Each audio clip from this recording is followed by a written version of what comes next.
Hello, my name is Victor, and today I will talk about the immobilization of enzymes. This is the name of the practice number 5, and the name of the practice is the immobilization of alpha amylase enzyme recovered and obtained by the microorganisms Aspergillus niger and Bacillus subtilis after the fermentation in solid state and liquid state. So we will start to talk about the discussions. The discussions. In this part, we read about all these microorganisms, and the author Song Wang in 2009. The points of the efficiency of the immobilization process can be measured following the criteria. Most important of these criteria is the high percentage of enzymes must be initially retained in the gel matrices. Secondly, the enzyme activity must be preserved.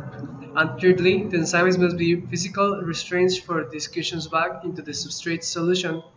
So it is quite difficult to create a fine and uniform mesh so as to prevent the entrapped enzymes for the leaking of the matrices. On the other hand, highly cross-linked matrices can result in higher mass transfer resistances for both the substances and the product. So in this part, I will show you one part of the abstract of the one references that we use in the table number 1 for make our comparisons of our results and the results of this one. So in this abstract, the author Fishin Ertan talks about the effects of the immobilization conditions with the alginate concentrations. The concentrations amount of the loading enzyme. He talked about the 3% weight balloon in the use for the concentration, and in this part he also talked about the loading enzymes concentrations in 140 unities per milliliter, and that's all. Amount the 0.5 grams maximum the enzyme activity was observed.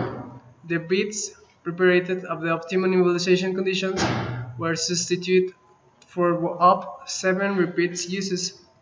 In this part, he talked about losing only the 35% of their initial activity. So this is our data that we will use. And okay, according to Pinato in 2000 to 2006, the mobilization of the bacteria and yeasts has great advantages of the industrial fermentations, such as the increase in the yield of the process, cellular stability, and the facility of the recover the cells. Are our premises to talk about this. In our experimentations, we took as a reference the article that I told you before. Sorry. These authors make a comparison between different concentrations of alginate calcium chloride, demonstrating the concentrations are optimal for the enzymatic activity, where the alginate concentration was increasing from 1 to 4% weight volume, and the highest alpha amylase activity was found to the 3% weight volume. So among the calcium chloride concentrations tested will be the best of alpha amylase activity, and observed that in these parameters. So that's all of our parameters that we use. Also, in the cellular activity involving the stable union of the cell, that these kind of concentrations give it to us, we consider that the best. So for the results, we will going to talk in a few moments.